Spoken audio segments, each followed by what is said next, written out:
Hey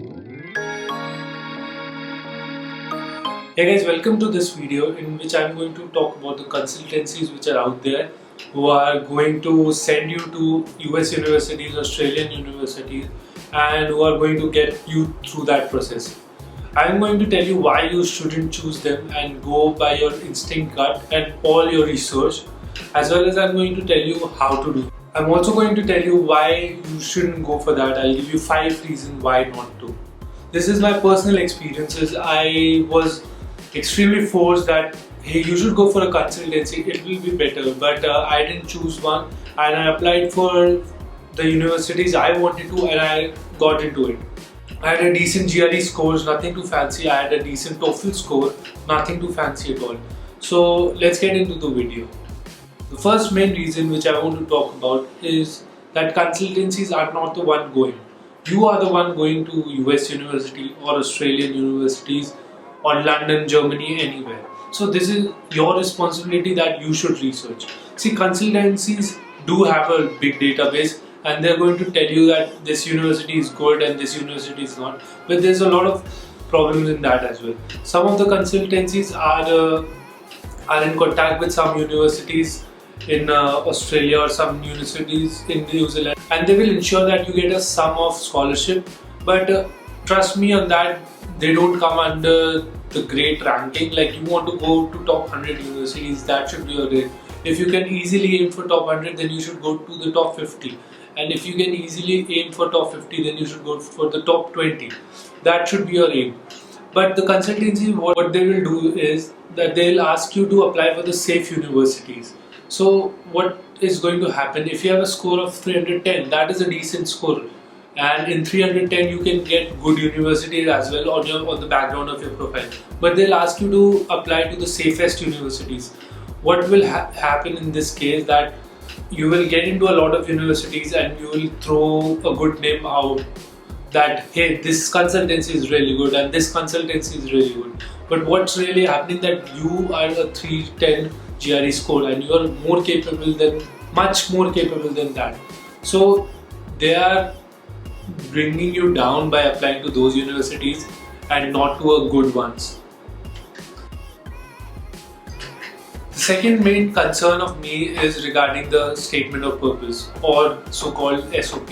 See, these guys are applying 100 or 200 applications, like 200 students come to them, and out of those 200, at least 100 of them are going to apply through consultancies. So these guys have a set standards for statement of purposes. That means one guy will write SOP for like 20, even if they have like 5 guys who are writing SOP, that makes 5% for 100 students, 1% for 20 students.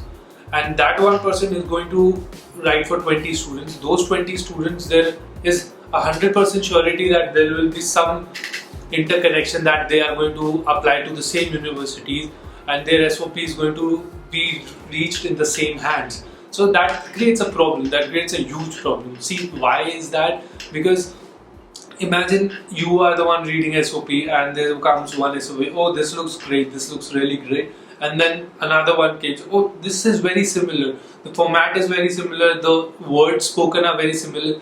There's a limit to this innovation. You cannot innovate in every student, and there is going to be redundancy. By redundancy, I mean that there's going to be a fixed standard, there's going to be fixed words, vocab used, and they will know, they will figure it out. They are not stupid, they have like thousands and thousands of applications every semester.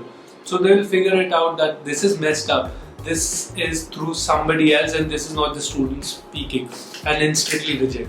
So you don't want that for you. See, you have just one chance for applying to your graduate studies. You don't want to apply again and again and pay such exorbitant rates as like $100 per course, $100 per application, and then you have to send in GRE scores and send in TOEFL scores. So I would really recommend that you write your SOP on your own. There are a lot of ways in which you can write your good SOP. You can always ask your seniors who are already studying there. You can ask, you can search the internet. There are tons of material on a good statement of purpose. I'm also going to link some links down below and make a separate video on statement of purpose. Moving on to the third point, unnecessary application charges.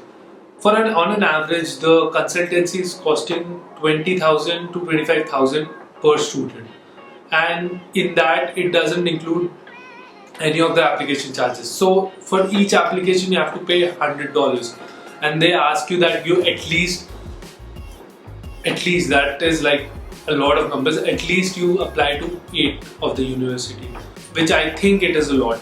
Some people think that it is okay to apply to 8 to 11 universities or 12 universities. That is a personal choice. In my take, applying to so many universities when you're not sure is like, it's crazy, and you're just throwing bows into the dark. So they're going to charge you a lot for that, and this 25,000 is different from the 8 universities application charges. Now, even if you give the scores, like you have to send in GRE scores and TOEFL scores to 4 universities for free, then also 4 universities remain. So for GRE it is going to be $30 actually.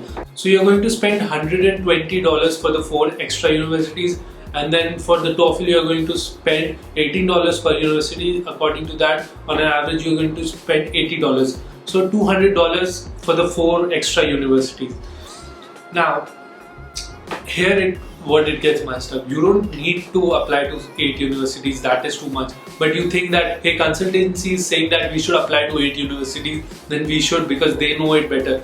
They do know it better. They have a big database, they have experience. But little bit of research and you can know much better than them. There's a lot of resources which are available on Facebook, which are available on WhatsApp. I actually learned all of this from WhatsApp groups and Facebook groups. There's a very cool Facebook group called MSN US where you can go and check out all these details, and there are always people worried and always having queries. So you are not the only one in this process. You can just post the query and there will be a tons of people who will be happy to reply to you. And you can always ask for groups, like there is a civil engineering group. In civil engineering there's structurals, water, construction engineering management, there's mechanical group, and you can always enroll in that WhatsApp group, and it's very easy. It gets very easy. You just text in the question and there you go. There are tons of replies. So I'm just saying that you shouldn't just go as the consultancy is saying, you are brainy, you are going to the US, they didn't go. I am not sure that even the person writing SOP took GRE or not, or took TOEFL or not. But you are the one who took it, who got a good marks, who got great marks in TOEFL as well. So you should know that, hey, I shouldn't apply to this much universities, it's just stupid. So here we come to the 4th point, that I think you should apply on your own. That's the best thing you can do to yourself. Do your research. There's a lot of seniors who are already studying there. In your own college, you're going to find seniors and they are so much happy to help. There was this guy, Manjeet Kohli, he's studying in Purdue, he's doing his building construction and management. He was the one who helped a group of 256, even more than that I'm sure, 256 people on just WhatsApp. He made this big directory and everything was written on that. Where should you apply? When should you give your GRE? When should you give your TOEFL? I'm going to link that document down below as well. So that'll be great for you. But in this way, you learn the process, and it's not very difficult. It's not very tedious also. Some of the universities, it takes like 10-15 minutes. Some of the universities might take time. Sometimes it's tedious, but hey, you're not going to pay 20,000 or 25,000 for that consultancy which is doing the same stupid thing. And you're going to save money, and you can take TOEFL or GRE again for that kind of money if you mess up once. And if you're also applying by yourself, you know which universities you apply to, you know when to check their portal, you know which will be the best universities for you when you have to make a decision. You don't have to rely upon any kind of consultancy, which is not a bad thing after all, but see, it's always good to be in control. I would say that. Not giving control to consultancies. It is so standardized that I don't really like it, and I very much figured out that even if I apply to these 3 universities, I'm pretty much sure that I'll get into one at least. And all you need is 1 university, right? For the 5th point, these guys apply to the safest universities. One of my friends, he got a score of 315 and he was planning to do in electrical engineering. And when he went to the consultancies gave him safest universities of all. Like, hey, you should apply to these universities, this university, this university. Those universities were like 305 on the benchmark. If you have a score of 305 and a decent TOEFL score, you will get in. But that's just stupid. Why he should like sacrifice so much? If he has a 315 score, he should always aim for 320. He should aim for the ambitious one, a moderate one, by which he can get into a good university by the score of 315. Some of the safer universities, like which university take like 307, 308. But when he went to the consultancy, it was so stupid that the consultancies want him to apply for the safest universities. So, coming back to the first point where I mentioned that they want that, hey, this student of us got into all 8 universities where he applied to. But if you look closely, those universities are really safe ones. If you are scoring 315, you deserve 315. That's what I'm saying. So yeah, guys, if you have any doubts or any comments, comment down below. I'll be happy to help you with this process. Make sure you subscribe to this channel for more videos like this. I'm going to make a series of videos on GRE and TOEFL. I've already made 2 of them, and you can watch them here and you can just share it with your friends. I hope it was helpful. Thank you so much, guys. I'll see you in the next one.